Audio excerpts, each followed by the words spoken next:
ಭಗವದ್ಗೀತೆಯ ಪ್ರಕಾರ ಯಾವ ರೀತಿಯ ದುಷ್ಟರು ಭಗವಂತನಿಗೆ ಶರಣಾಗುವುದಿಲ್ಲ. ನ ಮಾಂ ದುಷ್ಕೃತಿನೋ ಮೂಢ ಪ್ರಪದ್ಯಂತೆ ನರಾಧಮ ಮಾಯಯಾಪಹೃತ ಜ್ಞಾನ ಅಸುರಂ ಭಾವಮಾಶ್ರಿತಃ. ಅಂದರೆ ಅತ್ಯಂತ ಮೂರ್ಖರು ಅಥವಾ ಮೂಢರು, ನರಾಧಮರು, ಮಾಯೆಯಿಂದ ಜ್ಞಾನನಿಷ್ಠವಾದವರು, ಅಸುರಿ ಸ್ವಭಾವದವರು, ಈ ಬಗೆಯ ದುಷ್ಟರು ನನಗೆ ಶರಣಾಗುವುದಿಲ್ಲ ಎಂದು ಶ್ರೀಕೃಷ್ಣನು ತಿಳಿಸುತ್ತಾ, ಒಂದನೆಯದಾಗಿ ಮೂಢರು ಅಂದರೆ ಅತ್ಯಂತ ಮೂರ್ಖರು. ಇವರು ಹೊರೆಗಳನ್ನು ಸಾಗಿಸುವ ಪ್ರಾಣಿಗಳಂತೆ. ಇವರು ತಮ್ಮ ಶ್ರಮದ ಫಲವನ್ನು ತಾವೇ ಸವಿಯಲು ಬಯಸುತ್ತಾರೆ. ಪರಮಪ್ರಭುವಿಗಾಗಿ ಅದನ್ನು ಬಿಟ್ಟುಕೊಡಲು ಸಿದ್ಧರಿರುವುದಿಲ್ಲ.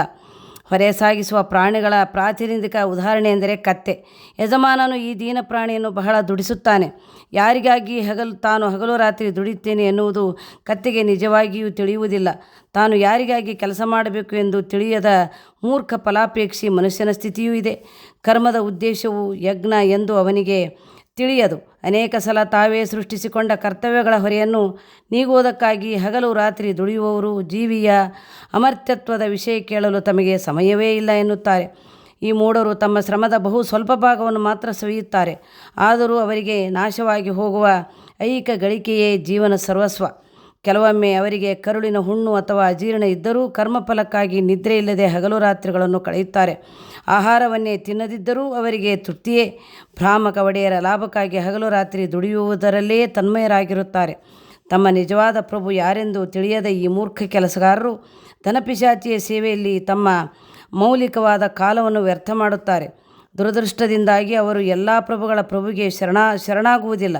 ಯೋಗ್ಯವಾದ ಮೂಲಗಳಿಂದ ಅವನ ವಿಷಯವನ್ನು ಕೇಳಲು ಬಿಡುವು ಮಾಡಿಕೊಳ್ಳುವುದೂ ಇಲ್ಲ. ಆದರೆ ಐಕ್ಯ ಜಗತ್ತನ್ನು ಚಲಿಸುವ ಶಾಶ್ವತ ಜೀವಂತ ಶಕ್ತಿಯ ವಿಷಯವನ್ನು ಕೇಳಲು ಅವರಿಗೆ ಸಮಯವೇ ಇರುವುದಿಲ್ಲ. ಇನ್ನು ಎರಡನೆಯದಾಗಿ ನರಾಧಮರು. ನರ ಎಂದರೆ ಮನುಷ್ಯ, ಅಧಮ ಎಂದರೆ ಅತ್ಯಂತ ಕೀಳು ಮಟ್ಟದವನು. ಜೀವಿಗಳ 84 ಲಕ್ಷ ಬಗೆಗಳಲ್ಲಿ 4 ಲಕ್ಷ ಮನುಷ್ಯರ ಬಗೆಗಳಿವೆ.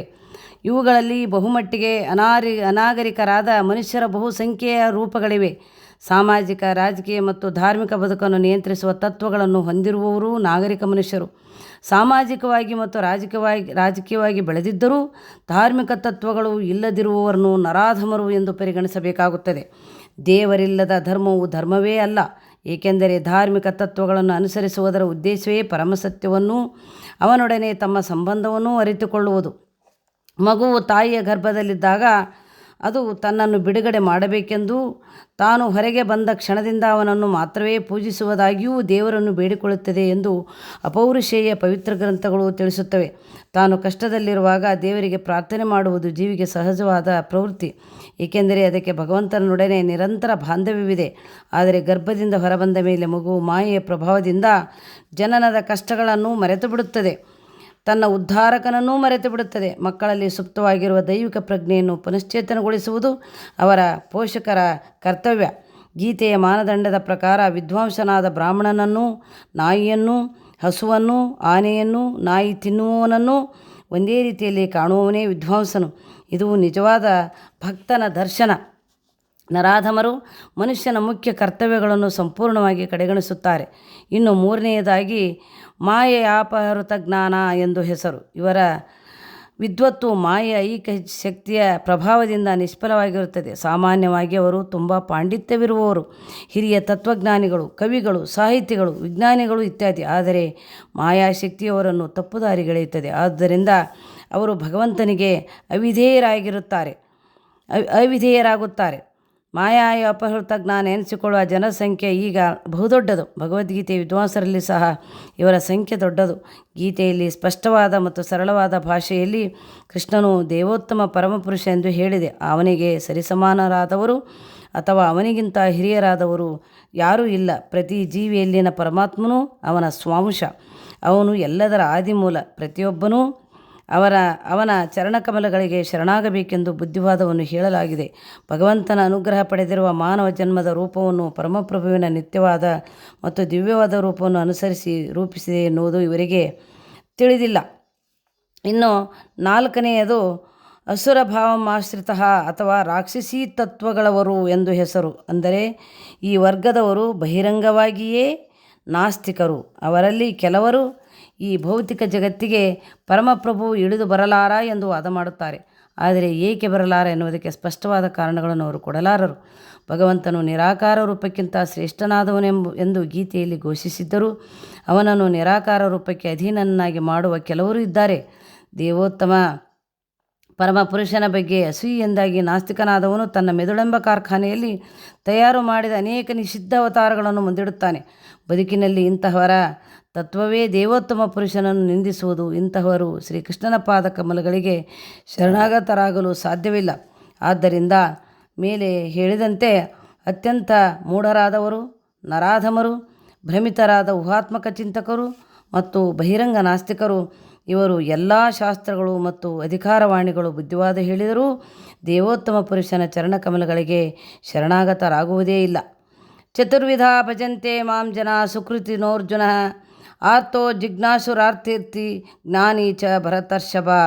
ಅಂದರೆ ಭರತ ವಂಶದಲ್ಲಿ ಶ್ರೇಷ್ಠನಾದ ಅರ್ಜುನನೇ, 4 ವಿಧಗಳ ಪುಣ್ಯವಂತರು ನನಗೆ ಭಕ್ತಿ ಸೇವೆಯನ್ನು ಮಾಡಲು ಪ್ರಾರಂಭಿಸುತ್ತಾರೆ.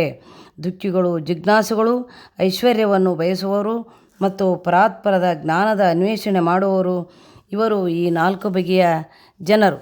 ಶಾಸ್ತ್ರಗಳ ನಿಯಂತ್ರಕ ತತ್ವಗಳನ್ನು, ನೈತಿಕ ಮತ್ತು ಸಾಮಾಜಿಕ ನಿಯಮಗಳನ್ನು ಅನುಸರಿಸುವವರಿಗೆ ಸುಕೃತಿನಃ ಎಂದು ಹೆಸರು.